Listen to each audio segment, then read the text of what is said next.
Salut la famille, j'espère que vous allez bien, j'espère que vous avez passé une magnifique semaine, c'est le week-end. Bon week-end à chacun d'entre vous. La Liga est de retour ce week-end, il n'y a pas eu de match dans la semaine les gars. C'est vrai que, pour être honnête, le football ne me manque pas. C'est vrai les gars, parce que voilà, actuellement, on se mange que des puges, on souffre en regardant les matchs du Barça. Ce début de saison nous a ramené à la saison sous Xavi et les saisons précédentes sous Koeman et voilà, on avait perdu ce goût-là. Donc, ça ne m'a pas manqué. Je préfère ma santé mentale. Je préfère être tranquille que de souffrir devant les matchs du Barça. Voilà les gars. Mais bon les amis, ce week-end, le Barça, dimanche, va recevoir Elche à Montjuic. Peut-être le dernier match à Montjuic. Oui, parce que le Barça a déjà obtenu la licence première partie, c'est-à-dire pour utiliser le stade, le Spotify Camp Nou. Et ce matin, on nous annonce que l'équipe première masculine du Barça fait son retour au Camp Nou pour une séance d'entraînement ouverte au public. Et ça va se passer le 7, donc la semaine prochaine, si je ne dis pas de bêtises. Voilà, le 7, non. Ouais. Donc, probablement, ça sera le dernier match à Montjuic. On l'espère parce qu'on est des SDF. Et c'est aussi ça qui a contribué à toute cette fait que l'équipe est bizarre, trop de matchs à l'extérieur. Parce que jouer aussi à domicile, les amis, ça permet de travailler la confiance, le mental aussi. On avait débuté la saison en jouant 3 matchs de suite à l'extérieur. On avait vu comment ça s'était passé. Et depuis là, voilà, tantôt on est à Juan Cruchy, tantôt à Montjuic. Voilà, si c'est le dernier match, ça sera très très bonne chose qu'on retrouve enfin le chez nous, qu'on sache que voilà, on est au Camp Nou, on a notre maison. Joyeux anniversaire à Rashford, les amis, qui célèbre ses 28 ans. Rashford a 28 ans aujourd'hui. Beaucoup de bonnes choses à toi et surtout une grosse saison. Les blessures ont fait en sorte que voilà, son intégration s'est rapidement passée. Et c'est le meilleur attaquant du Barça actuellement. Les stats sont là en termes de contribution de but. Donc voilà, plein de bonnes choses à toi et j'espère que voilà, ça sera une bonne saison et que le Barça te retienne et que tu retrouves surtout ton niveau. C'est ce qu'on souhaite. Chesney a dit, j'ai vu ça hier, Rashford a moins de buts qu'il ne le mérite.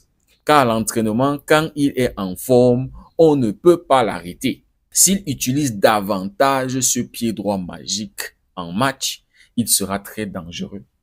Rashford, pourquoi t'as pas utilisé ce pied-là contre le Real Madrid? Courtois était tranquille, il dormait dans ses goals. Tranquille, alors que t'as un pied comme ça. Je suis sûr que Chesney, là-bas, derrière, il se posait la question, mais qu'est-ce qu'il fout? Je ne sais pas pourquoi Chesney l'a pas attrapé le coup à la pause. Pour lui dire, mais frère, tire un peu plus. On a vu ça contre Newcastle, on était content, on se disait que voilà. Parce que au Barça, maintenant, il y a très peu de joueurs qui tirent à l'extérieur. Fermin Lopez aime le faire, souvent Pedri, Dani Olmo le faisait au début, l'année dernière. Mais voilà, très peu de profils, très peu de joueurs. Et quand les matchs sont compliqués, on veut des joueurs, on veut que, voilà, supprenez le gardien, supprenez la défense. Et Rashford, t'as ce pied-là et tu tires bien. Tu as une bonne frappe. Pourquoi tu le fais pas? Donc, 28 ans, j'espère que beaucoup plus de maturité et utilise ce pied-là. Dieu t'a donné ce pied-là. Qu'est-ce que tu fais avec, frère? Mais bon, les amis, parlons un peu de ce match qu'on a dimanche contre Elche. Très, très bonne équipe, les gars. Et qui dit Elche, on va faire un peu de rétrospection. On va retourner dans le passé. Qui dit Elche, dit Eder Sarabia. Vous vous rappelez, non? Le 8-2, les amis. Ça, on peut pas l'oublier. On était à Lisbonne. Bayern, Hansi Flick contre Quique Sétienne. Et Eder Sarabia. Le 8-2, stade vide, Covid, humiliation monumentale à jamais. C'est-à-dire, normalement, nous, les supporters du Barça, on devrait se tatouer cette date douloureuse sur le corps pour se rappeler à chaque fois d'où l'on vient, les gars. Donc, Quique Sétienne fait partie de cette histoire, cette page noire du Barça. Et donc, après 5 ans, il va faire son retour au Barça, sur les bancs du Barça. Et contre Hansi Flick, les gars. Celui qui l'avait traumatisé, les gars, je suis Je suis retourné revoir ce match-là. En fait, les temps forts de cette humiliation-là, franchement, les gars, le Barça était dégueulasse. Défensivement, dans le jeu, dans le pressing, intensité, on se faisait consommer comme on consomme, les gars, du chocolat. Trop fragile. Coutinho doublé, passeur décisif. Oh là là, les gars, quel Barça. Je pense que c'est ce jour-là Hansi-Flick s'est dit non, il me faut prendre cette équipe. Je pense, les amis. Il voyait tellement de potentiel. Ce Barça s'est dit non, je dois entraîner ces gars-ci. Après le Bayern, je dois prendre ces gars-ci.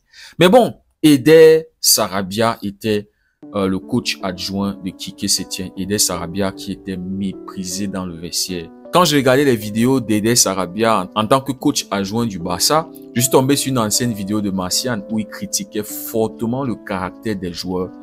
Parce que Eder Sarabia, si les joueurs en ce moment-là l'avaient écouté, je pense que on n'allait pas traverser la crise dont on avait traversé après ce 8-2 là. Parce que c'était un gars qui demandait aux gars de travailler. Et c'est pour ça qu'il était détesté, c'est pour ça qu'il était méprisé. Ils étaient arrivés au Barça le 13 janvier 2020 et ils étaient partis le 17 août 2020. Donc Quique Sétienne et lui avaient juste fait 7 mois en tant qu'entraîneur du Barça. Donc on sait que Quique Sétienne avait succédé à Ernesto Valverde. Lui qui était nonchalant, les joueurs étaient tranquilles avec lui, le soutenaient. C'est-à-dire malgré le fait que ça ne se passait pas bien, malgré le fait que les résultats n'étaient pas bons, les joueurs étaient derrière Ernesto Valverde. Donc, quand Quique Sétienne et Sarabia arrivent, Quique Sétienne, le coach, le tacticien et tout, celui qui met en place, mais Sarabia était le workforce. C'est-à-dire, Sarabia était celui qui exigeait du travail dur chez les joueurs.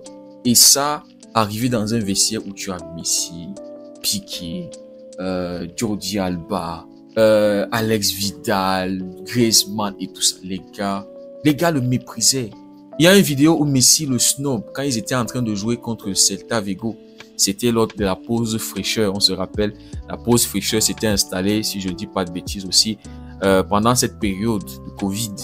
Et donc, Sarabia qui vient pour parler aux joueurs et qui va vers Messi et Messi. Donc, c'était le mec minimisé, méprisé parce que le mec était chaud. Le mec ne se cachait pas, il ne fermait pas sa bouche. Quand tu ne fais pas quelque chose de bien, il bavarde. C'est-à-dire sur le banc, sur la ligne de touche, on le voyait. Il y a aussi cette vidéo-là lors du Classico, quand on va perdre contre le Real Madrid 2-0. Il était tout le temps chaud sur le banc, enragé quand les joueurs ne faisaient pas des choses bien. Et surtout, il était très en colère quand Antoine Griezmann rate un face-à-face. Et ça, les joueurs ne l'appréciaient pas chez lui. Le mec voulait du travail dur chez ses joueurs. Mais non, les gars ne voulaient pas ça. Tranquille, à l'aise, machin. Tu ne nous dis pas assez. C'est-à-dire, les gars sous-estimaient sa façon de voir le foot. Et les amis, on a vu toute la crise, toute la mauvaise période de 2020 là, jusqu'à ce que Hansi-Flick arrive. Donc les amis, ça sera le retour d'Eder Sarabia au Barça et contre Hansi-Flick qui l'avait traumatisé, les gars. Et donc, on va aussi retrouver certains joueurs du Barça. Iñaki Peña qui est là-bas. Il y a Hector Fort aussi qui est là-bas. Iñaki Peña récemment a dit quelque chose concernant Sarabia. Chaque entraîneur a sa philosophie. Sarabia est plus rigoureux dans la sortie du ballon et il ne se soucie pas de savoir si vous ratez, car comme ça, il vous donnera plus pendant la saison qu'un autre style. Donc les amis, c'est un avertissement aux flics et ses hommes. Parce que quand on regarde cette équipe d'Elche, ils aiment jouer au foot. C'est une équipe qui aime ressortir la balle proprement. Comme Peña le dit, mais est-ce que c'est une surprise? Non les amis, considérant qui est Eder Sarabia. Et son travail dû à payer. La saison dernière, ils étaient en deuxième division. Ils avaient terminé deuxième du championnat, les gars. Et maintenant, ils sont huitième. Le mois dernier, il était le meilleur coach de la Liga. À un moment, le mois dernier, ils étaient même quatrième de la Liga. Donc, les amis, c'est une équipe à l'image de leur coach. Une équipe qui travaille dur. Et c'est pour ça qu'il faut se préparer mentalement à un match compliqué pour le Barça. Je vous ai dit, ils aiment sortir proprement la balle. Et ils utilisent beaucoup les couloirs. là où on est très fragile, les amis, les couloirs. Et en plus, il n'y a pas Pedri pour ce milieu, pour contrôler le milieu de terrain. Et ce qu'on constate récemment avec le Barça, c'est qu'on a des problèmes dans les sorties de balles. Le Classico, on l'a vu, les gars. Donc, les gars, il faut faire très attention à cette équipe d'Elche qui avait tenu Bilbao en échec, qui avait tenu Atlético en échec 1-1. Ils sortent quand même d'une défaite à Espanyol. C'était seulement 1-0. Ils n'avaient pas perdu les 7 premiers matchs de Liga. Faut les prendre très au sérieux, les gars. Leur récente victoire en Liga, c'est contre le Celta Vigo. Ils avaient battu le Celta 2-1. On parle quand même du Celta Vigo. Avec la possession de balles, 3,5 d'expected goal, 7 grosses occasions, 17 tirs au total avec 6 arrêts de la part du gardien du Celta Vigo. Donc, c'est une équipe qui tente énormément. C'est-à-dire surtout quand le jeu est ouvert. Il va falloir qu'on voie des changements en défense, au milieu de terrain, et il va falloir profiter des espaces que ces gars ils vont laisser. Ce n'est pas une équipe qui garde le bus. C'est une équipe qui est courageuse, qui aime jouer. Parce que vous l'avez suivi, Iñaki Peña le dit, leur coach est rigoureux en ce qui concerne les sorties de balles. Il ne te balance pas les balles comme ça hasardement. Jamais, jamais. Donc les amis, c'est un match qu'il faut prendre très, très au sérieux. Ça ne va pas du tout être facile. Et en plus, on est touché par les blessures. On sort d'un mois compliqué.